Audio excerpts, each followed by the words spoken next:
Bonjour Septi, voilà, j'aimerais te poser quelques questions. Alors peux-tu te présenter? Alors, je m'appelle Septi Béchou, j'ai déjà 58 ans. Je suis marié, j'ai deux enfants. Je suis en Belgique depuis 20 ans déjà. Quoi dire d'autre? Ben voilà, en gros. Alors, j'aimerais te poser comme une question, pourquoi tu voulais faire souffleur de verre et pourquoi être aussi en même temps poète? Pourquoi j'ai voulu être souffleur de verre? C'est une question difficile. Je crois que c'est le verre qui est venu vers moi. Euh, la poésie, c'est toujours quelque chose qui m'a intéressé. En même temps, dans la poésie, je suis quelqu'un qui aime beaucoup jouer avec les mots. Et donc, dans les mots, chaque mot a beaucoup de sens.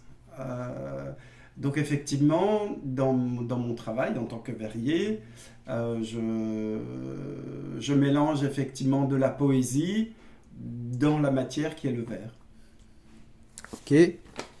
Alors, est-ce que souffleur de verre et le métier de poète sont des métiers en voie de disparition et en quoi sont-ils compatibles? Le vers et la poésie, bah, c'est compatible parce que déjà, rien que le fait de travailler la matière, on est en, je dirais, en fusion avec la matière. Et donc, quand je travaille le verre, par exemple, eh bien, il y a plein d'images qui me traversent l'esprit. Il y a plein de mots, pareil, hein, qui me traversent l'esprit. Alors, donc, qu'est-ce que je fais? Ben, je note ce que je ressens, quoi. C'est-à-dire, je note tous les mots qui me viennent à l'esprit, je les note tout en créant une œuvre. As-tu déjà eu l'idée de la prochaine œuvre que tu pourrais faire? Oui, oui. Ma prochaine œuvre, c'est justement en relation avec ce qui se passe actuellement. Tout ce qu'on entend à la télévision. Donc effectivement, il y aurait, voilà, je suis à la recherche d'une vieille TV, vraiment les toutes premières télévisions qui ont sorti, enfin vraiment une vieille TV. Et donc il va avoir plein de dentiers, enfin donc et dans ce concept-là, donc c'est un peu, euh, vous connaissez le mot hein, télévision. Alors la télévision, c'est telle est leur vision, c'est ça. Donc plein de bouches qui sortent de la télévision. Enfin, voilà, elle est ici, elle est devant moi. Et donc effectivement, bah, pareil, il y aura une certaine forme de poésie en disant telle est votre vision, telle est ma vision. Hein, il faut se poser la question pourquoi on a appelé voilà, cet objet la télévision. Voilà, ça c'est ma prochaine œuvre qui va être réalisée et voilà, je suis en chemin dans dans ce concept-là, oui. Je vois que tu fais des ateliers. Est-ce difficile pour toi d'être professeur et de souffleur de verre? Alors disons que comme j'ai fait des études dans le verre pendant 3 ans, et puis ensuite, voilà, je suis parti pendant plusieurs années comme compagnon verrier, eh bien le but des compagnons, c'est quoi? C'est de transmettre le savoir-faire et puis en même temps de transmettre donc justement cette philosophie des maîtres verriers. Donc oui, oui. Le verre, c'est quelque chose, le fait de transmettre, quoi, en fait. Ouais. Alors, d'où vient cette passion pour le soufflage de verre et les poèmes? Euh, Disons que quand j'étais étudiant, évidemment, voilà, j'avais pas vraiment, vous savez, c'est un peu comme un cheminement en fait. C'est-à-dire que quand j'ai appris le verre, j'étais là pour surtout apprendre la technique, la manière, mais j'avais pas encore dans l'esprit de mettre le côté un peu poétique, philosophique. Non, j'étais là vraiment pour apprendre la technique. Et c'est par la suite, ça a été tout un cheminement qui a fait que, par rapport à mon éducation, par rapport à mon passé, eh bien, j'ai voulu prendre mon passé, mon histoire personnelle, de mes parents, de ma jeunesse, etc. Et puis de prendre ce que j'ai appris, de les mettre ensemble, et donc à chaque œuvre qui est réalisée, évidemment, il y a toujours un texte qui est lié à l'œuvre, en fait. Que penses-tu de cette phrase de Descartes, je pense donc je suis? Ah, ça c'est une bonne question. Ça c'est une excellente question. Après, moi j'aimerais justement poser la question, quand il dit je pense donc je suis, mais suis, est-ce que c'est du verbe être ou est-ce que c'est du verbe suivre? Vous entendez le sens? Je suis, c'est quoi? La phrase c'est quoi déjà? C'est Je pense donc je je suis. pense donc je suis. Mais la question c'est est-ce que c'est le verbe être ou est-ce que c'est le verbe suivre? Eh bien pour moi ce serait le verbe suivre. Je pense donc j'avance. Ce serait comme ça. Du verbe suivre et non pas du verbe être. Est-ce facile de vivre tous les jours de ton travail, que cela soit en fait les conditions de travail ou ton propre salaire? Alors, dans mon travail ici, dans l'atelier, je pense même pas à l'argent, je pense même pas à un salaire. Non, non, c'est avant tout un plaisir de créer, avant tout de partager mon savoir-faire. Après, si l'argent arrive, voilà, c'est un peu comme la cerise sur le gâteau, quoi. Mais je ne suis pas quelqu'un qui est là en train de me dire, il faut que je... Non, ça vient en second, quoi. Si ça vient, ça vient. Si, voilà. Mais avant tout, c'est transmission et partage, quoi. À côté, tu as aussi un travail, qu'est-ce que c'est? Alors oui, oui, j'ai un autre travail à côté. Donc je travaille pour le SPF Justice et c'est un métier qui me plaît aussi parce que je fais plein de rencontres très intéressantes. On est dans une très bonne équipe. Donc je travaille à la commission d'aide financière aux victimes d'actes intentionnels de violence.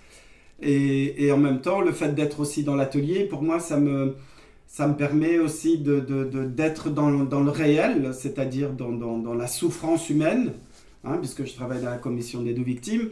Et puis, d'un autre côté, dans l'atelier, ça me permet d'être je dirais, dans mon temple, je dirais, dans mon intérieur, dans mon équilibre, dans ce côté un peu créatif et faire abstraction de ce monde très brutal, très, très violent, même s'il y a l'autre côté positif. Mais le fait de travailler dans les deux, voilà, ça me donne cet équilibre-là. Que penses-tu de cette phrase d'Éric Dupond-Moretti, l'insécurité c'est de l'ordre du fantasme? Alors lui, il prend, alors si je peux dire ça, je pense que je vais mettre ça à l'envers. D'accord? Je vais remettre ça à l'envers. Donc la phrase c'est, L'insécurité c'est de l'ordre du fantasme. donc ce qui veut dire que la sécurité est de l'ordre de la réalité. C'est ça en fait. Donc lui, il dit l'insécurité est de l'ordre du fantasme. Donc si on met ça à l'envers, ça veut dire que la sécurité est en phase avec, est en ordre avec... attends, redis parce que... L'insécurité c'est l'ordre du fantasme. Donc ce qui n'est pas fantasme, le contraire de fantasme, c'est la réalité. Et... attends, il faut que tu me le redises. Mais je La ne sais pas si sécu... je me fais comprendre. Donc en fait, il faut le mettre dans l'autre sens.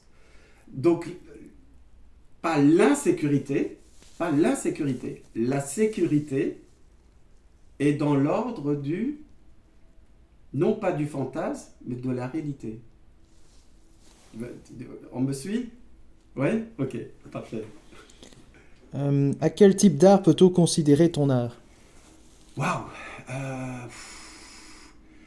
C'est difficile à dire. Vous savez, souvent dans l'art, quand il y a quelqu'un qui fait un objet ou qui crée une œuvre, il laisse parler les gens, c'est-à-dire que il réalise quelque chose, mais il ne sait pas pourquoi il le réalise. Je prends un exemple. Magritte, on lui avait posé la question une fois, on lui a dit, mais qu'est-ce que tu as voulu dire dans cette œuvre? Et Magritte répondait, il disait, mais j'ai rien voulu dire. J'ai rien voulu dire dans cette œuvre. Je l'ai fait parce que voilà, ça sortait.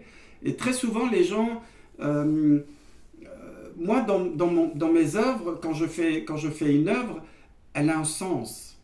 Elle a un sens. Elle est vivante, l'œuvre. Mais je l'exprime par le texte. J'explique l'œuvre vraiment par le texte. Donc, dans quel ordre, c'est difficile à dire. Quel événement t'a poussé à vouloir faire cette passion? Il y a pas eu d'événement réel. Je pense que c'est un cheminement c'est vraiment un cheminement. Tu vois, je vous disais tout à l'heure que quand j'ai dit, quand j'ai vu la première fois les gens en train de souffler le verre, j'ai dit c'est ça que j'ai envie, c'est ça. Mais je savais pas pourquoi. Je savais pas pourquoi. C'est petit à petit, les choses se sont faites naturellement, mais c'est difficile de répondre à cette question parce que, ouais, c'est un cheminement, quoi. C'est vraiment un cheminement. Penses-tu que la justice soit trop laxiste? Je dirais laxiste, j'aime pas trop le mot laxiste. Je pense que la justice n'est pas parfaite. Euh, ceux qui, euh, Ceux qui donnent des condamnations ou ceux qui décident, qui prennent des décisions, évidemment, il y a des lois, mais après, il y a les sentiments de chacun. Vous savez, il y a pour des mêmes faits ou pour si vous êtes jugé à Bruxelles, vous allez avoir une condamnation voilà, vous allez avoir une condamnation, et si vous êtes jugé par exemple à Namur ou à Charleroi, pour les mêmes faits, vous allez avoir une autre condamnation. Donc, la justice, elle fait ce qu'elle peut. Ouais, ouais. Pourquoi y a-t-il autant de gens qui souffrent dans notre monde? Ah, on est encore, alors pourquoi il y a tant de souffrance? Eh bien, tout simplement parce qu'on est tous à la recherche de cet équilibre. Si vous regardez dans tout, il y a tout et son contraire. Il y a le côté pile, le côté face, il y a le noir, le blanc, après il y a une variété de couleurs, il y a la lumière, l'ombre. Donc je pense que l'humanité, elle est toujours à la recherche du mieux, évidemment, mais c'est comme une balance. C'est comme une balance, c'est-à-dire que l'équilibre, il est au centre. Et nous, on est au centre de tout ça. On est au centre de ce côté sombre et de ce côté lumière, de ce côté pile et de ce côté face. Après, il y en a qui basculent d'un côté et puis il y en a d'autres qui basculent de l'autre côté. On est dans ce monde d'équilibre. D'équilibre, ouais. Alors, c'est bientôt Noël, et donc, parle-moi de la symbolique du sapin de Noël. Ah, ouais, ouais, ouais, ouais, ok. Donc, c'est un peu... C'est une croyance. D'accord? C'est une croyance. Je vais essayer. Bon, donc là, c'est ma manière à moi de voir les choses, le symbole du sapin de Noël. Donc c'est une croyance. Mais ce que je vais vous dire, c'est ma croyance à moi. Le symbole du sapin de Noël, vous savez, quand on était à l'école, vous vous rappelez, hein, quand on était à l'école, on avait appris l'alphabet. Le A, le B, le C. On prenait le A. Donc le sapin de Noël, hein, le sapin de Noël, c'est une phrase. On prenait le B par exemple et on mettait le A, ça devenait bas. Et puis après on enlevait le A et on remettait une autre lettre, le E. Ou alors on enlevait le B et on mettait le C. Et puis on enlevait le E pour le mettre, je sais pas moi, une autre lettre. On a fait ça comme ça. À l'école on a appris. Et puis petit à petit on a appris des syllabes. On a enlevé des lettres, on en a rajouté, etc., etc. Et puis après on en a fait des syllabes. Et après les syllabes c'est devenu des mots. Et après les mots on en a fait des phrases. Maintenant, si on reste sur cette phrase, le sapin de Noël, si vous enlevez la dernière lettre, de cette phrase, ça fait le sapin de Noé. Tiens, Noé, ça vous fait penser à qui? Ou à quoi? À l'arche. Ok. Et l'arche, il était fait en quoi? En bois? En quel type de bois, vous croyez? En sapin? Du Liban? Ok. Noé, ça vous fait penser à quoi aussi? Les animaux? Ok. Ça vous fait penser à quoi d'autre? Le déluge? Ok. Est-ce que ça vous fait penser, Noé, à notre sauveur? Le Père Noé, notre sauveur? Rappelez-vous que c'est que des croyances. Qu'est-ce que l'on met sur les sapins? Certains diront, on met des petites lumières. C'est quoi ce symbole? Avant, on mettait des petites bougies. Ou alors, on mettait des petits anges. Ou alors, on mettait des fruits, des sucres d'orge. Qu'est-ce qu'on mettait encore d'autre? Et aujourd'hui, qu'est-ce qu'on met? On met des boules. Des boules de Noël. Eh bien, c'est quoi tous ces symboles? Le fait de mettre des lumières sur le sapin de Noël, c'est qu'il y a très longtemps, on demandait aux dieux la lumière. Les petits anges, le symbole, c'est quoi? On faisait des sacrifices humains pour demander aux dieux le pardon. On met des fruits aussi, hein? On mettait des sucres d'orge sur les sapins. C'est quoi ce symbole? On demandait aux dieux l'abondance. Aujourd'hui, on met des boules de Noël pour demander aux dieux des cadeaux. Ou alors pour demander aux dieux de l'amour. Ouais. C'est que des croyances. Des croyances très anciennes, mais qui sont toujours au goût du jour. Au-dessus du sapin, qu'est-ce que l'on met? Avant, on mettait une flèche pour nous montrer la direction.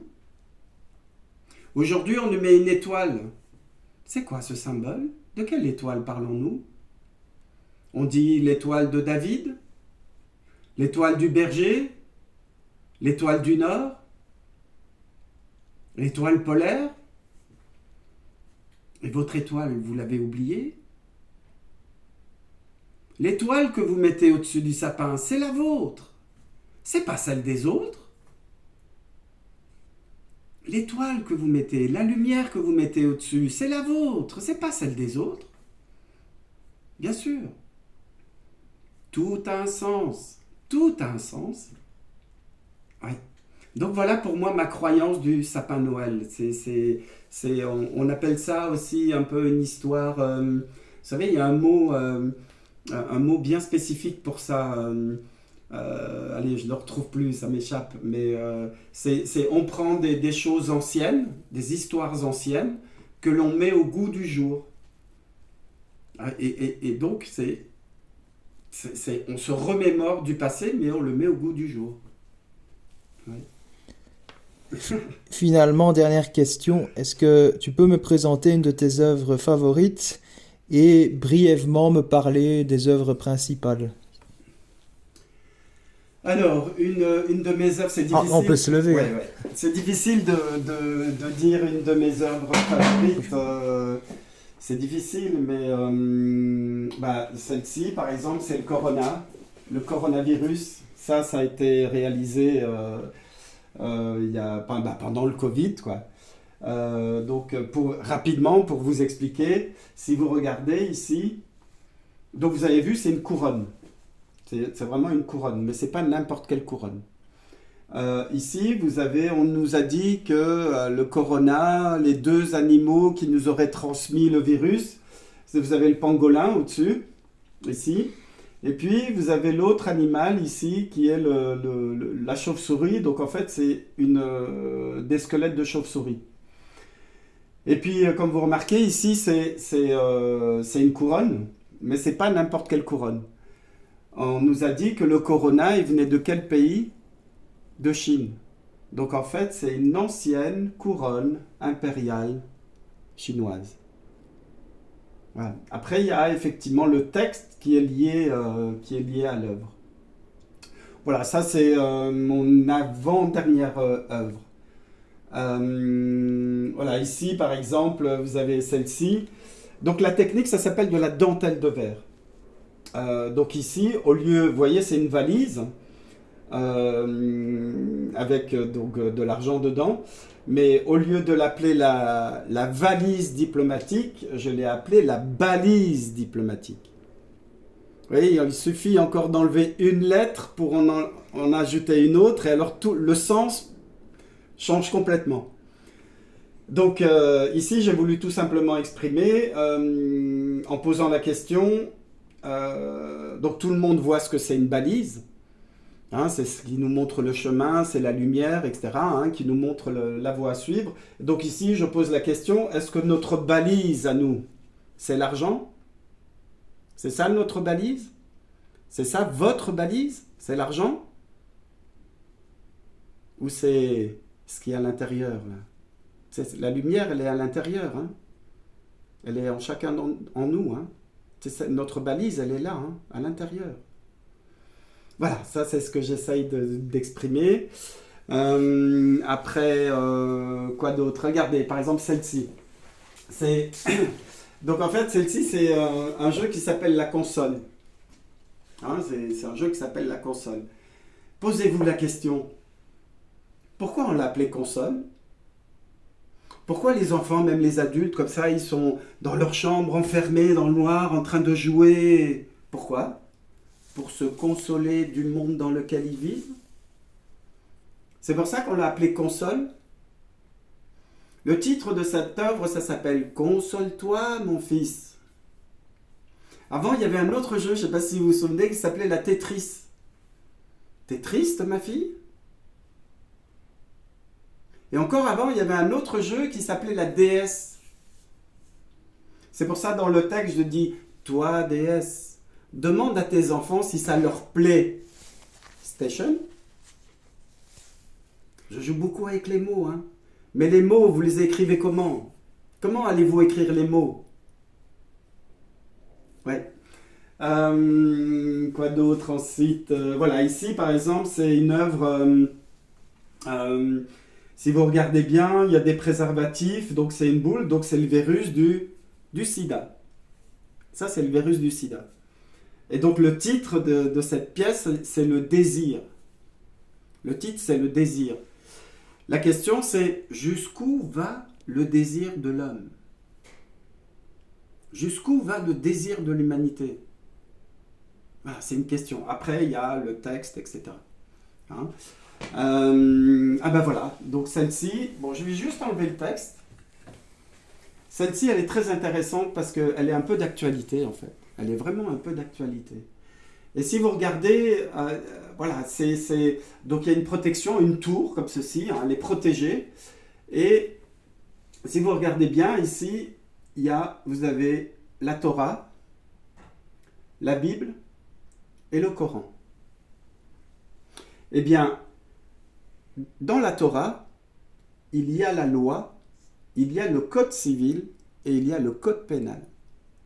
Dans la Bible, il y a la loi, il y a le code civil et le code pénal. Et dans le Coran, vous avez la loi, le code civil et le code pénal. Tout ça fait partie d'un ensemble. Vous enlevez un des trois,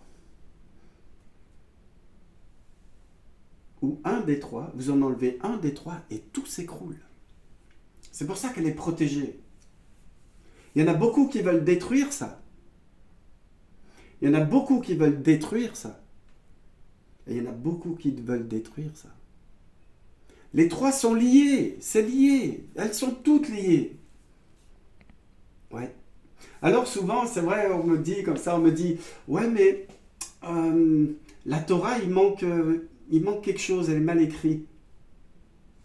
Ouais, mais ici aussi, hein, c'est mal écrit. Hein. Oui, mais dans le Coran, il manque là, c'est mal écrit. Voilà, il y a une erreur ici. Et alors je leur dis, mais qui n'a pas commis d'erreur? Qui n'a pas commis d'erreur? C'est fait exprès. Hein. C'est justement pour laisser les gens... Voilà, et très souvent, ils voient qu'il y a une erreur ici, mais ici, ils ne voient pas qu'il y a une erreur. Parce qu'ils ne connaissent pas ça. Très souvent, on me dit, il y a une erreur ici, mais ils n'ont pas vu qu'ici, il y a une erreur aussi. Vous voyez? On a tous... On veut voir ce qu'on a envie de voir. Et si on voit l'ensemble, peut-être on voit différemment. Ouais. C'est ça qui est intéressant, parce que ça, après, les gens, voilà, ça permet de se poser des questions et de partir et de débattre, pas de débattre, hein, débattre, j'aime pas, mais ça permet de laisser l'esprit ouvert. Ouais. Donc ici, par exemple, c'est violence et tendresse. Ça s'appelle violence et tendresse. Dans la massue, si vous regardez, vous avez des pétales de rose. Et donc la question que je pose, c'est pour obtenir la tendresse, la douceur, est-ce qu'on est obligé de passer par la guerre? Est-ce que pour obtenir la paix, on est obligé de passer par la guerre? Rappelez-vous de l'équilibre. L'un ne va pas sans l'autre. Le blanc, le noir, etc. Le pile, le face, la lumière, l'ombre. Eh bien ici, c'est exactement la même chose. L'un ne va pas sans l'autre. Sinon, tout s'écroule. Alors le titre, hein, si vous lisez le titre, donc ici c'est un peu l'histoire de Jonas. L'histoire de Jonas. Beaucoup, hein, c'est dans la Bible, dans la Torah, même dans le Coran, pareil, hein, on parle de l'histoire de Jonas. Bon, Jonas, évidemment, tout dépend de la langue, ça prend un autre sens. Mais je fais le lien dans cette œuvre-là entre l'histoire de Jonas et les Gilets jaunes. Je fais le lien entre cette histoire. Et si vous regardez la bouche, elle est en forme de portefeuille. Donc c'est une question d'argent. Mais moi, Jonas, je l'écris comme ça. Jonas. Vous voyez ce que c'est une nas, hein? Donc je fais le lien avec Jonas. Voilà, la nas. Donc dans l'histoire de Jonas, bon, je ne vais pas trop rentrer dans les détails, hein, dans cette histoire, mais je fais le lien. Donc une question d'argent. Voilà. Tiens, celle-ci. Bon, celle-ci, voilà, c'est un hommage à ma maman. C'est un hommage à ma maman qui s'appelait Botcher. Tiens, des Botcher. Vous voyez, il y a des chaînes. Et à un moment donné, vous voyez, il y a des chaînes. Et à un moment donné, dans le texte, je dis donc mon père et ma mère, ils se sont déchaînés. Mais déchaînés, dans quel sens? Dans la violence ou ils se sont déliés comme ça? Voilà, ça c'est aussi, voilà, il y a le texte. Ici, là, ceci c'est la Kaaba. Vous voyez la Kaaba, la Mecque? La Mecque, voilà, c'est l'histoire de la Mecque. Pourquoi c'est voilé? Pourquoi on voile les choses? Pourquoi les femmes, on les voile? Pourquoi cacher les choses? Mais pour moi, islam, je l'écris comme ça. Islam. C'est comme ça qu'il faut le voir. C'est comme ça qu'il faut l'entendre. C'est comme ça qu'il faut l'écrire. Ouais, islam, faire monter l'âme. Voilà. Mais en même temps,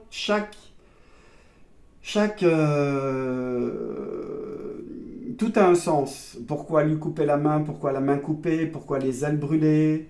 Voilà, il y a le texte. Ouais. Ça, c'est à lire. Là, je vous laisse découvrir. Découvrir. Ah ouais, celle-ci. Alors celle-ci, c'est aussi pareil. C'est dans la Révélation. Dans la Révélation, à un moment donné, on parle des 12 cornes. Des 12 cornes, et il y a une corne qui a des yeux et des bouches, et une bouche qui dit plein de choses comme ça, plein de choses. On ne sait pas si c'est des vilaines choses ou des choses belles, etc. Donc voilà, ici vous avez des yeux comme ça partout et une bouche comme ça qui fait des déclarations. Et donc il y a 12 cornes. Ça c'est dans l'Apocalypse, ouais. Et ça s'appelle Encornez-vous. Encornez-vous. Comment vous allez écrire? Encornez-vous. Ouais. Je vous montre une autre œuvre encore. Ah ouais, celle-ci, elle interpelle beaucoup. Donc vous remarquez, hein, c'est un fœtus. Elle interpelle beaucoup parce que là, je laisse... Comment je peux dire ça? Euh, Je vous donne un exemple. Je vous donne un simple exemple. Bon, je joue beaucoup avec les mots, hein. Hein, mais les mots, vous l'écrivez comment, etc. Mais voilà, ici, vous savez comment on appelle le métier des médecins qui donnent les enfants au monde? On les appelle des gynécos, hein, gynécologues. Eh bien, si vous entendez bien, eh bien, on entend le mot génie. Ok, on va juste inverser les voyelles, mais donc tout être vivant, quand il vient dans notre monde, c'est un génie. Après, on leur met la pression, hein. Ou à certains, on leur enlève le génie qui est en eux. Je vous donne un autre exemple, justement à propos de cette œuvre-là. Vous savez quel premier vêtement qu'on met à un enfant? On lui met un lange. Qu'est-ce que vous entendez dans ce mot? Vous entendez le mot ange? Eh bien, tout enfant qui vient dans notre monde, c'est un ange. Bien sûr. Voilà, c'est ce que j'essaye. Après, voilà, il faut lire le texte aussi. Ouais. Alors, celle-ci, j'aime beaucoup aussi parce que si vous regardez tous les détails, chaque détail a son importance. Chaque détail. Vous voyez ici, il y a plein de têtes de mort comme ça. Il y a la mort en dessous, là, comme ça. Et ici, hop, il y a ceci, comme ça. Et puis ça remonte, ça monte, ça monte, ça monte, ça monte. Alors pareil, ici, c'est... Vous connaissez le proverbe qui dit « Tous les chemins mènent à Rome ». En italien, Rome, on dit Rome. Eh bien, si vous lisez Rome à l'envers, ça fait Amor. Donc, tous les chemins mènent à la mort ou à la mort, à l'amour, à la lumière. Comprenez ça? Donc, tous les chemins mènent à la mort ou à la mort. Et donc, nous sommes où? Nous sommes en équilibre avec les deux. Nous sommes au milieu. Rappelez-vous de l'équilibre. La mort ou la mort. Voilà. C'est ça que j'essaye d'exprimer dans cette œuvre-là.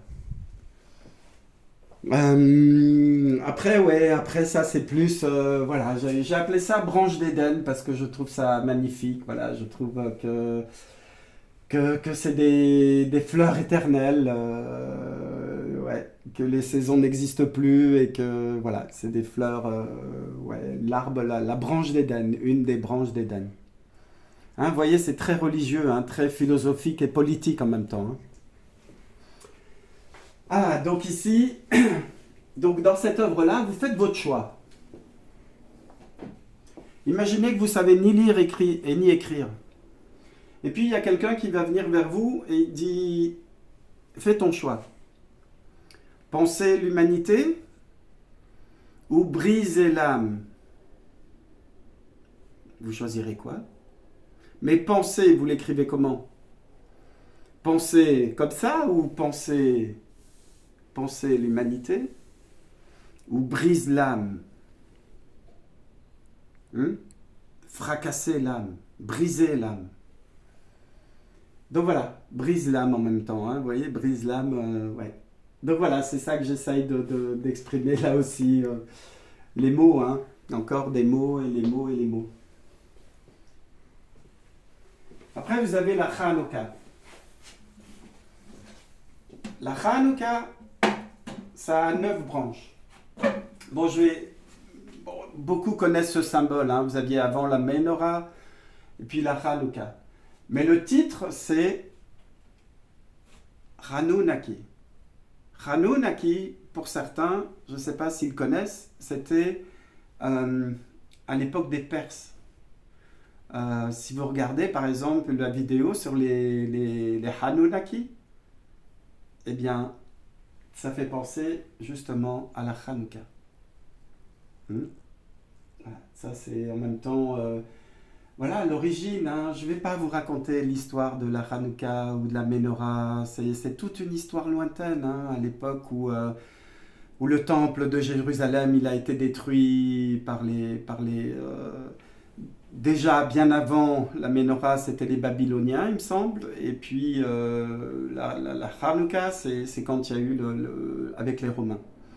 Et donc voilà, c'est une œuvre. Ouais, ça fait partie de moi, quoi. Ça fait aussi partie de moi. Ouais. Ensuite, celle-ci. Alors, cette œuvre-là, elle a été. Donc, c'est un énorme spermatozoïde. Hein, si on regarde un peu l'ensemble, c'est un énorme spermatozoïde. Donc, cette œuvre-là, elle a été exposée aux Beaux-Arts à Nancy, donc en France. Et si vous regardez, pareil, hein, chaque détail a son importance. Pourquoi la couleur, pourquoi ceci, pourquoi la flagelle. Tiens, posez-vous la question, pourquoi on l'a appelé la flagelle? Pourquoi se flageller? Pourquoi on l'a appelé la flagelle, à votre avis? C'est une bonne question. Hein. Donc, vous voyez ici, par exemple, vous avez les détails. Et donc, le titre de cette œuvre, je vous donne juste le titre. Après, à vous de me l'écrire. Le titre de ces Messie. Comment vous écrivez Messie? Je ne sais pas si vous voyez. Hein. Jésus. Comment vous écrivez Jésus? Vous vous rappelez qu'avant, la transmission, elle se faisait oralement. Ensuite, il y a eu l'écriture. Alors, la question, c'est est-ce que l'écriture a équilibré la parole ou est-ce que l'écriture a déséquilibré la parole? Hein, puisqu'avant, la transmission, elle se faisait oralement. Voilà, c'est une question. Quoi d'autre? Ah ouais, celle-là. Celle-ci, voilà, c'est... Le titre, c'est génétique. Gène éthique. Si vous regardez dans cette œuvre, elle est magnifique, hein, elle est vraiment superbe. Hein. Dans cette histoire-là, donc le titre, c'est Gène éthique. Dans cette histoire-là, vous avez plusieurs histoires. Vous avez la première histoire, donc l'histoire un peu humaine. Vous avez ici, vous vous rappelez, en Afrique, certaines tribus avaient comme ça des longs coups, et donc ça, une histoire, cette histoire-là. Vous avez aussi donc un animal avec la tête d'animal, mais la tête, elle est un peu allongée comme ça. Eh bien, il faut savoir que dans certaines tribus en Amérique du Sud, on a découvert des crânes dans lesquels les crânes, ils étaient allongés. Ah, c'est ça que j'essaie d'exprimer aussi.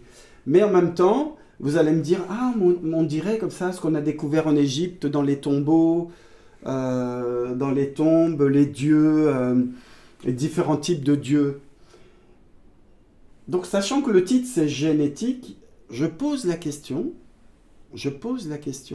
est-ce que déjà, à l'époque, en Égypte, est-ce qu'ils voulaient nous dire, allez-y, mélangez les gènes, hein, puisque gène, éthique, c'est un peu, on vit dans cette époque-là. Hein. On va prendre par exemple un gène, et puis un gène, je sais pas moi, animal, végétal, peu importe, et on va le mettre par exemple dans une tomate. Alors, donc je pose la question, est-ce que déjà à l'époque égyptienne, est-ce qu'ils nous avaient dit, allez-y dans cette voie? Ou alors ils nous disaient, non, surtout n'y allez pas. Voilà, c'est ça que j'essaye d'exprimer. On vit dans cette époque maintenant. Hein. Vous voyez, par exemple, avec le corona, eh bien, on nous transmet... Enfin, je ne vais pas trop rentrer, mais on est prêt, par exemple, à mettre... je ne sais pas moi... Vous imaginez si on va mettre un gène de tomate dans je sais pas moi, ou un gène d'un dinosaure, par exemple, ou un gène d'un chien, ou un gène d'un animal, peu importe, et on le met dans le corps humain. Est-ce que c'est bien? Est-ce que c'est mal? En tout cas, une chose est sûre. Il faut transgresser. Si on ne transgresse pas, on n'avance pas. Il faut transgresser pour aller plus loin. Si on ne